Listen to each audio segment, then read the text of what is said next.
घर में शिवलिंग है और मान लो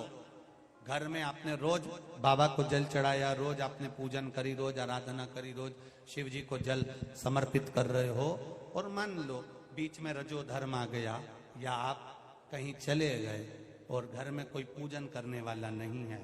तो शिव महापुराण की कथा यहां तक कहती है कि घर में जो शिवलिंग है अगर आप उसको ना छुएंगे, बाहर भी चले गए, रखा हुआ है, किसी ने जल भी नहीं चढ़ाया, किसी ने पुष्प भी नहीं चढ़ाया, किसी ने कोई चावल का दाना भी नहीं चढ़ाया, अगर आप घर में रखी हुई एक बेलपत्र भी भले वो सूख गई हो, कैसी भी हो, अगर बेलपत्र सूख भी गई हो तो वो बेलपत्र भी आप शिव जी के पास में रखकर चले जाएंगे तो आपने कितने दिन जल नहीं चढ़ाया उसका पुण्य तुम्हारे खाते में रहेगा, इस दोष नहीं लगेगा। एक बेलपत्र में वो फल होता है, एक बेलपत्र में वो बल होता है कि गंगा के जल के बराबर, सरयू के जल के बराबर, कावेरी, छिपरा, नर्मदा के जल के बराबर बेलपत्री मात्र शिव के करीब में रखी रहती है, तो वो जल के बराबर ही रखी रहती है कि रोज आप जल चढ़ा रहे हैं शिव जी।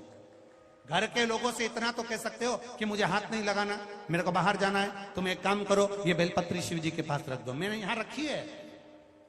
मैंने यहां पर रखी है, ये बेलपत्र आप शंकर जी के पास में रख दो, इतना तो कह सकते हो, इतना तो भगवान का वर्णन कर सकते हो, ये रख दो शिव जी। एक बेलपत्र शिव को समर्पित करना। और 10 दिन हो गए, 8 दिन हो गए, 15 दिन हो गए, 20 दिन हो गए, कोई बात नहीं, दुखी मत होना, शिव तुम्हारे हैं और तुम शिव के, भटकना नहीं है, भटकना नहीं है, तुम शिव के हो, शिव तुम्हारा। हाँ ये जरूर है, घर से जब जाओ तो शिवलिंग तुम्हारे घर में जो पारत का, नर्मदा का, कंकर शंकर जो रखा हुआ है, जो शिवलिंग है उसको कह कर जाना, बाबा तेरा घर है, तुझे संभालना है, हम भी तेरे हैं, तेरे भरोसे पर जा रहे हैं, तेरे भरोसे पर वापिस आएंगे, ऐसी कृपा करना जिस कार्य के लिए जा रहे हैं वो कार्य तू साथ चल और उसको सफल कर देना, ये भरोसा। ना जाने कौन ने तुमको अकल दे दी, ना जाने कौन ने तुमको ऐसी बुद्धि दे दी कि भगवान को डलिया में लेकर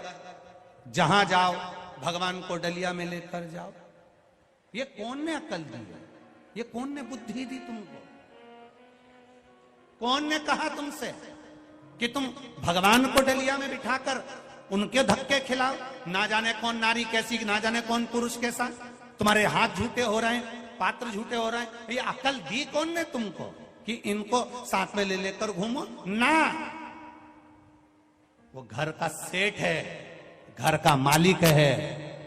तुम कहीं पर भी जाओ संभालना उसकी जवाबदारी है।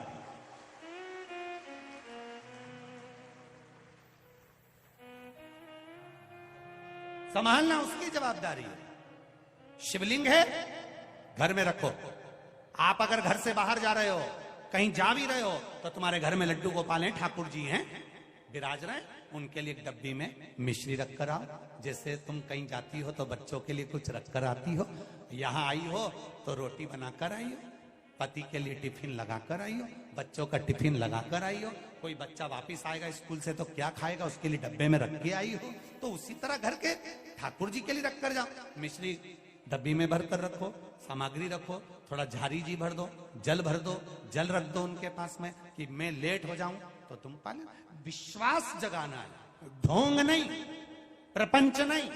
छल नहीं, दिल से भाव जागृत करिए, हमारे भीतर से भाव जागृत होगा तो भगवान मिलेगा, तो भगवान मिलेगा। 24 घंटे जपते रहो, जपते रहो, जपते रहो, जपते रहो, तो भगवान नहीं मिलता। और मीरा, कर्मा, नामदेव, ध्रुव, प्रहलाद, नरसिंह जैसे भगत नी जपते, बस केवल उसको तकतकी लगाकर देखते ही रहते हैं तो परमात्मा मिल जाता है। दिल से मिलता है, प्रपंच से नहीं, ढोंग से नहीं, छल से। अब कोई ने कहा गुरुजी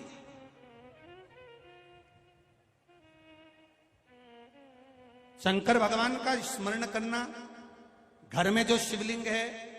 उसकी पूजन करना। कोई कहता है कि घर में शिवलिंग नहीं रखना चाहिए, तो जो कहता है उसको एक बार शिव महापुराण अच्छे से पढ़ लेना चाहिए। जो कहते हैं घर में शिवलिंग ना हो उनको शिव पुराण अच्छे से पढ़ना चाहिए। गीता प्रेस गोरखपुर की एक शिव महापुराण की कथा, एक पुराण अपने घर में लेकर आओ और दिल से एक एक लाइन।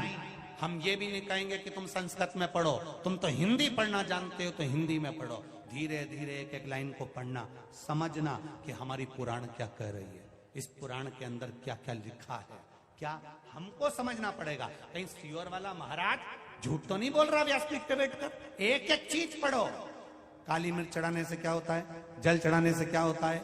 बेलपत्री पर शहद लगाकर चढ़ाने से क्या होता है, शंकर जी को दही का शिवलिंग क्यों बनाया जाता है, अरहर की पत्ती क्यों चढ़ाई जाती है, क्यों सरसों चढ़ाई जाती है, सरसों के फूल का क्या महत्व है, जल में तिल डालकर क्यों चढ़ाया जाता है। एक एक महत्व को आपको पढ़ना पड़ेगा। ये केवल सियोर वाले महाराज के कहने पे मत चलना, पढ़ो, स्मरण करो कि कहां से बोल रहा है महाराज, किस जगह से बोल रहा है, वो तुम्हारी बुद्धि में आना चाहिए, तो तुम्हें सुनने में और आनंद आएगा। हमने पढ़ रखा है, महाराज जी ने यहां से बोला है, हमारे स्मरण में है, महाराज जी ने यहां से बोला है, तो आनंद और बढ़ेगा और भक्ति बढ़ेगी।